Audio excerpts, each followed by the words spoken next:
The international aid system is broken, and it's letting down hundreds of thousands of orphaned and vulnerable children in Tanzania, where I work, and across East Africa as a whole. Older funding sources for orphanages are drying up, and yet there's nothing really coming out to replace them and help organizations transition to better and more effective models. Meanwhile, the organizations that are doing the day-to-day work of caring for kids are demonized for adhering to the old model. We're stuck hoping that wealth will trickle down so that we're able to complete essential work, filling gaps and meeting needs that governments are unable, for whatever reason, to fill. That's not an accident or a quirk of fate. It's a direct result of historical inequities reaching down and bleeding into the present day. We fail to understand the potential of aid when we conceive of it just as charity. In its best form, it can be a way to push back against those historical inequalities. In many countries, as in Tanzania where I live, this is largely due to poverty caused by centuries of slavery and colonialism, and then the ravages of HIV and AIDS presenting enormous difficulties when trying to create functional health and social service systems. This has led to a huge dependence on NGOs, which means foreign donors and funders. And that means that the essential needs of millions of people worldwide are dependent on the whims of these privileged few. Very little funding is making it to the base of the pyramid. And on top of that, the justified spotlight on issues with the traditional orphanage model has meant that funding is drying up across the board for good organizations as well as bad. Initially, orphanages were mostly created by foreign organizations, but over time, local caretakers who had been informally caring for their children in their homes also transitioned and formalized to this model in order to be able to access the funding and follow the laws of the country. This has led to a knee-jerk reaction now, labeling orphanages as the problem and the reason why children are in care. In reality, better funding is what allows organizations to create individual care plans for each child, to keep children at home when it's possible, and to reserve residential care for really the most essential cases. Starving organizations of funding only forces them to cut inessential services like family preservation and reunification in order to focus on keeping kids alive. Australia recently categorized all orphanage volunteering as a form of human trafficking. There are a number of advocacy organizations that run campaigns specifically aimed at reducing foundation and individual donations to orphanages. The problem is that there's no real alternative system for organizations to rely on. Without dedicated international funding partners, organizations are generally dependent on visitors and volunteers in order to survive, and often incorporated in a way that's directly harmful to the children and communities that they serve. There's a desperate need for a better funding and oversight system so that we can continue this crucial work while minimizing the trauma that is inherent in children needing to be separated from their families. While categorizing orphanages as the opposite and the enemy of family care is a tempting oversimplification, it's ultimately just incorrect. But without some form of support, many, many children will die unnecessarily. I know because I've seen this, and so have my colleagues. When Mama Pendo, Martha Ayo, one of my amazing colleagues, began doing this work with orphan and vulnerable children in the late 80s, about a third of the children that they returned home at age 2 died after leaving the orphanage. There simply wasn't anyone there to care for them. It makes sense that well-meaning people would accept an imperfect system rather than accept senseless death. The same way that we accept our flawed foster care system as better than nothing in our home countries. What we need to do instead is partner with, rather than demonize, the individuals and organizations who have been caring for children within their own communities for decades. That means recognizing that most orphanages are run by imperfect individuals who are doing the best that they can in an impossible situation, not the enemy of family-based care. In fact, orphanages are incredibly powerful potential allies for family preservation because the same families often need residential care or support at home during different points of their journeys. Groups like USAID and UNICEF are intended to fund efforts in developing countries to support children and families, and yet almost none of their funding makes it down to local organizations.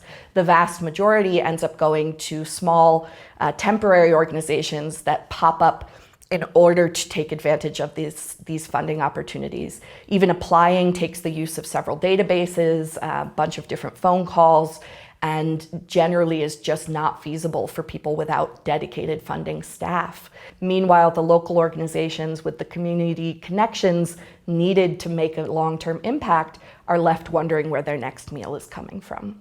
I was able to build an organization helping orphan and vulnerable children because I graduated without debt, which I was able to do because my father was a doctor, which he did because his father was a doctor during the height of the British Empire, benefiting in 1,000 ways from being part of the most wealthy and powerful country in the world at the time. The private school I attended was founded in 1843 and admitted its first Black students in 1968, just 7 years after Tanzania gained its independence. The London School of Economics, where I studied international development, just passed its 125th anniversary, and it was founded just 12 years after the abolition of the Zanzibari slave trade.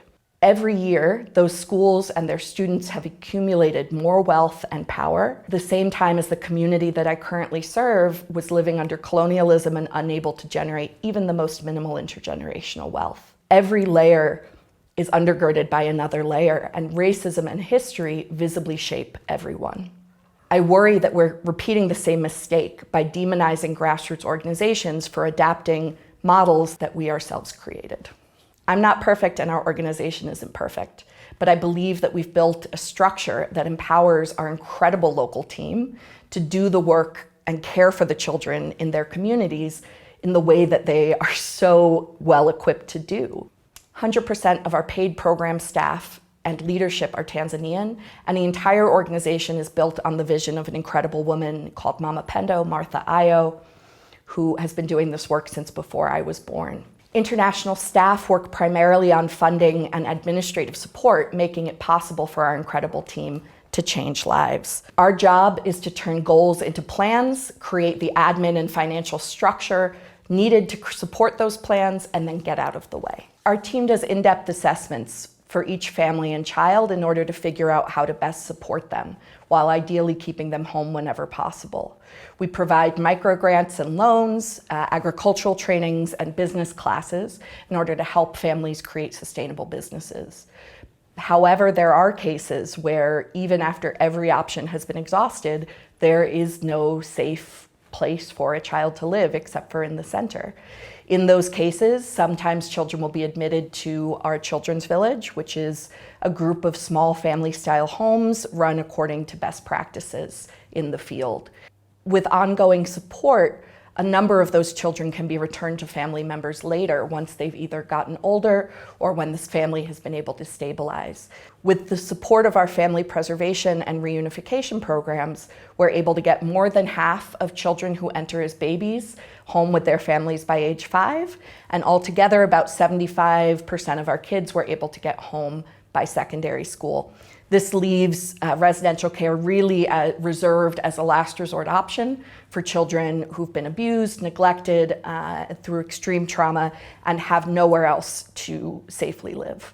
The reason we're able to run these programs is because we're reasonably well funded, which is because I happen to know enough people to get us reasonably well funded. Other organizations are ready and willing to put these programs into practice. They need the funding and the expertise to make that happen. We've been able to develop well-run community programs because we listen to the individuals who've been doing this work for decades, and to the families who usually know exactly what they need in order to take good care of their child. Then we focus on empowering them through an effective administrative and funding structure. This needs to happen on a larger scale across the country, but that requires a lot of cooperation, something that's difficult in any field, especially one with so many big personalities as the nonprofit sector. Instead of each organization reinventing the wheel, we need to come together, support, and listen to the leaders who have been doing this work for generations. By working together, we can also streamline some of the most onerous parts of the process, like grant writing and monitoring and evaluation, opening up new opportunities for our local partners and minimizing the inequality between locally and internationally funded organizations. Together with our partners, we're taking the first steps right now through the creation of the Families and Futures Coalition of Tanzania, aimed at helping grassroots organizations transition to more effective and ethical models. That means exhausting all options for keeping families together prior to allowing children to be admitted to a children's home, and then redesigning those homes to be the most positive environments possible under the circumstances. This takes money and expertise. So we aim, in addition to providing free and comprehensive trainings, we aim to provide access to funding for both organizations looking to implement new programs, as well as mentor organizations already running successful programs throughout the country. We're also creating a network of specialists who will be working out of hubs across the country, providing access to services like psychological support, physical therapy, family preservation expertise, and special needs care that would otherwise be unavailable for these organizations. Our pilot hub opened this past quarter, and we were thrilled to welcome as our guest of honor the Commissioner for Social Welfare for the country, Dr. Nandera Imahando. The government in Tanzania is really on the same page and doing incredible work. Through a partnership with the Tanzanian Social Welfare Department, we can reach every registered institution in the country. That's over 300 homes caring for more than 25,000 children. A robust family preservation program can return about 3/4 of currently admitted kids to their families with sufficient support, leaving only about 20% of children who still will need residential care in those most extreme cases. If it's successful, this system can make aid funding both more ethical and efficient by ensuring that it goes to grassroots organizations that have the local capacity to know which children can truly safely be kept in homes and which can't. I don't see this work as charity. I do it because I believe it's what we owe to each other. Every moment of my life has been shaped by the privilege and wealth that was accumulated at the direct expense of communities that I currently serve. I love my work, and I'm incredibly grateful to get to do it, but it shouldn't be necessary, and in a just world, it wouldn't be necessary. Unfortunately, we don't yet live in a just world. Many people have argued that the best thing that the West can do now is to leave Africa alone, that aid is just a new form of colonialism. My brilliant colleagues here would disagree. Aid has helped to restore some of the opportunities that should have been theirs to begin with, and that were stolen by the same people who have given me the privileges that I've benefited from. It's not my job to fix all that's broken, but I believe that as a human being, it's my responsibility to use what I've been given to help people who have been given less.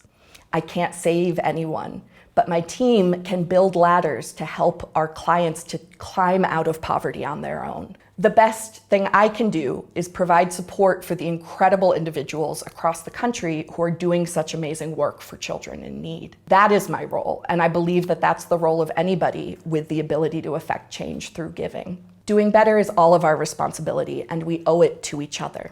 Now it's time to build a nonprofit funding system that recognizes that essential fact. Thank you.